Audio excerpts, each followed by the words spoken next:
नमस्कार दोस्तों, कैसे हैं आप सभी। बिल्कुल आप सभी बहुत अच्छे होंगे। चलिए चलते हैं, एक बार फिर से हम लोग इंडियन पॉलिटी का क्वेश्चन पेपर डिस्कशन कर लेते हैं। आज करेंगे हम लोग 2020 का। इससे पहले हम लोग 2019 का देखे थे पिछले दिन, और आज हम लोग देखेंगे 2020 का। तो चलिए चलते हैं बिना किसी देरी के, आज डिस्कशन करते हैं। पहला क्वेश्चन जो यहाँ पे ये है, राज्यसभा और लोकसभा से रिलेटेड। कहता है कि Rajya Sabha has equal power with Lok Sabha.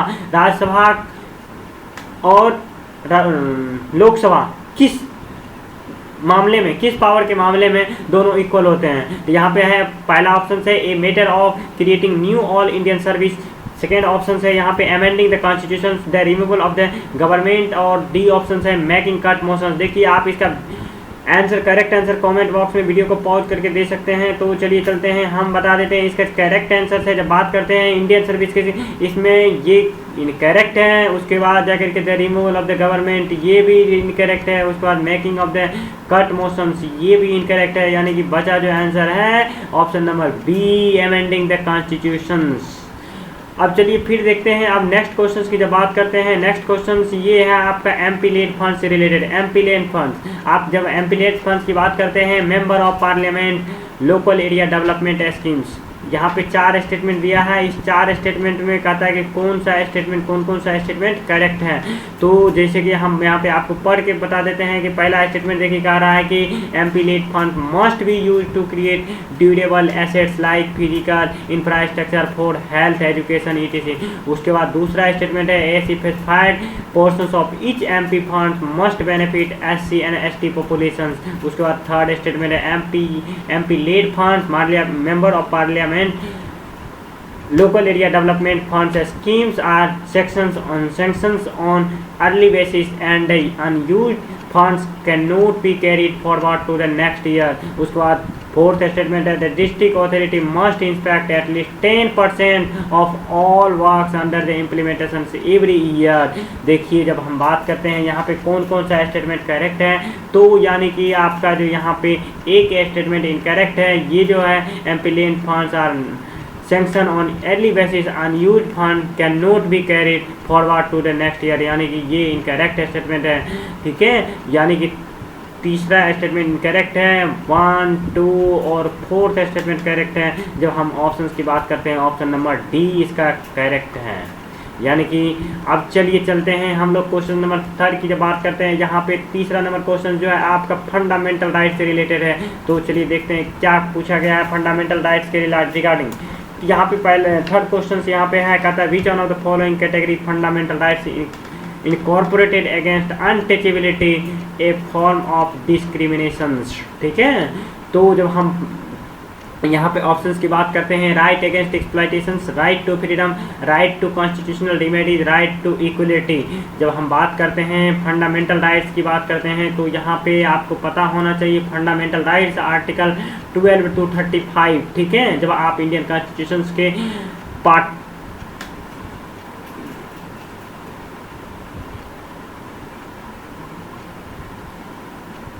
जब हम पार्ट 3 की बात करते हैं, तो वहाँ पे मेंशंस है फंडामेंटल राइट्स की बात किया गया है। ठीक है, तो इसी तरह से फिर जाकर के जब पार्ट 3 में जाते हैं, तो वहाँ पे 12 to 35, और जिसमें फंडामेंटल राइट्स की जब बात करते हैं तो 12 to 35, और यहाँ पे 14 to 18 की बात करते हैं तो राइट टू इक्वलिटी की बात किया गया है। उसके बाद जाकर के 19 to 22 यहाँ पे राइट टू फ्रीडम की बात की गई है, और 23 to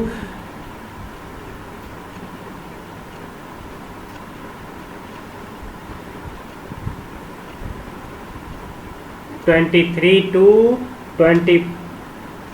की बात करते हैं, तो यहाँ पे बताया गया है राइट अगेंस्ट एक्सप्लॉयटेशंस की बात किया गया है। और उसके बाद इधर जो रिमेंस बचा, यानी कि 25 to 28 की बात करते हैं, तो राइट टू रिलीजन्स की बात किया गया है। उसके बाद जाकर के 29 to 30 की जब बात करते हैं, तो यहाँ पे 29 to 30 की बात करते हैं, तो यहाँ पे आपका कल्चरल एंड एजुकेशनल राइट्स की बात की गई है।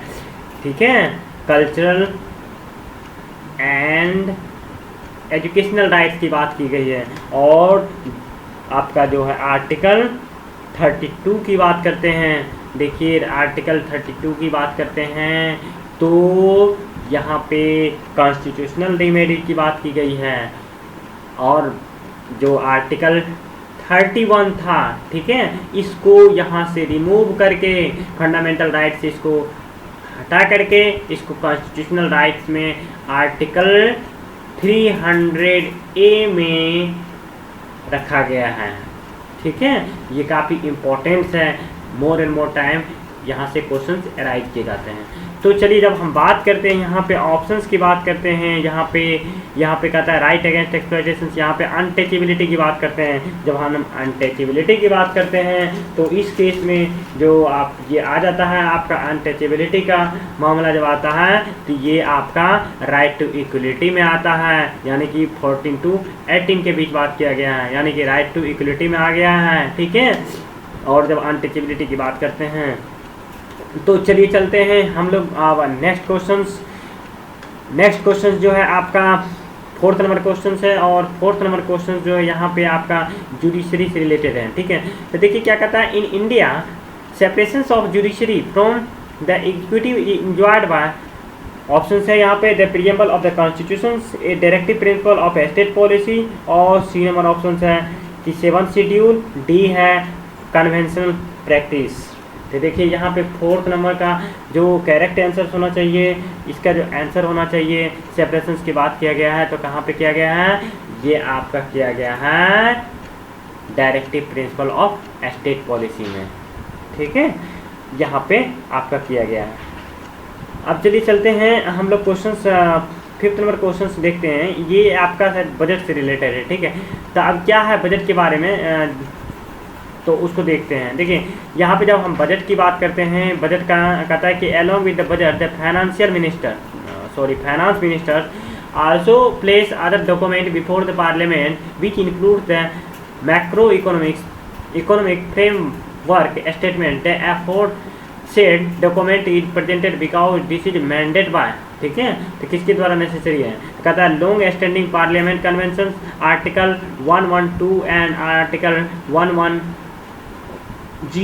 First of the constitution of India, और सी नंबर कहता है article 113 the constitution of India, D है और provisions of the physical responsibility and budget management act 2003।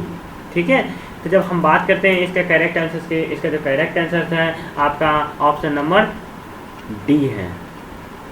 ठीक है, यानी कि provisions of the physical responsibility and budget management. अब चलिए चलते हैं हम लोग नेक्स्ट क्वेश्चन देखते हैं। नेक्स्ट क्वेश्चन जो है आपका क्वेश्चन नंबर 6 है, और यहाँ पे बात करते हैं क्वेश्चन नंबर 6 में क्या है, तो यहाँ पे कहता है एक constitution government by definition sees. ठीक है, तो कहता है government by legislature, popular government, multi party government, और डी नंबर ऑप्शन है यहाँ पे लिमिटेड गवर्नमेंट। ठीक है, तो कॉन्स्टिट्यूशन गवर्नमेंट के बारे में डिफिनेशन जो कॉन्स्टिट्यूशन में लिखा गया उसका क्या मतलब है।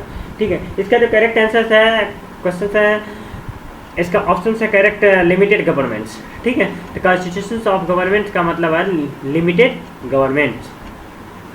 अब चलिए चलते हैं हम लोग क्वेश्चन नंबर 7 देखते हैं। 7th नंबर क्वेश्चन जो है कहता है यहाँ पे कि अदर, ये जो क्वेश्चन है आपका फंडामेंटल राइट से रिलेटेड। ठीक है, कहता है other than fundamental rights which of the following part of the constitution of India reflect और रिलेक्ट, ठीक है, reflects the principle and provisions of the universal declaration of human rights 1948 की बात करेंगे। ठीक है, देखिए जब हम नेशनल ह्यूमन राइट्स, ये मतलब ये भी फंडामेंटल राइट्स का ही, मतलब फंडामेंटल राइट्स के अंदर जब नेशनल ह्यूमन राइट्स की बात करते हैं तो उसके अंदर आपका आ जाता है फंडामेंटल राइट्स। ठीक है, तो 1948 का एक नेशनल ह्यूमन राइट्स है, उसके तहत कहता है कि यहाँ पे 3 स्टेटमेंट दिया गया है। ठीक है, कौन सा स्टेटमेंट करेक्ट है। ठीक है, तो कहता है पहला प्रिंसिपल, दूसरा कहता है directive principle of state policy, और तीसरा है फंडामेंटल ड्यूटीज। ठीक है, तो देखिए जब हम बात करते हैं यहाँ पे कौन कौन सा स्टेटमेंट आपका करेक्ट है, तो इसमें इस केस में आपका जो ये 1, 2 और 3, ठीक है, 1, 2 और 3 की बात करते हैं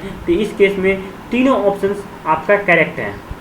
ठीक है, अब चलिए चलते हैं क्वेश्चन नंबर 8 देख लेते हैं। यहाँ पे 8वां नंबर क्वेश्चन जो है ये है आपका लीगल सर्विस अथॉरिटी से रिलेटेड। ठीक है, तो इस तरह से यहाँ से आप क्वेश्चन अगले दिन करेंगे, इतना तक ही, फिर अगले दिन लेके आएंगे नेक्स्ट क्वेश्चन। तब तक के लिए आप लोग अपना पढ़ाई कंटिन्यू कीजिए। Thank you.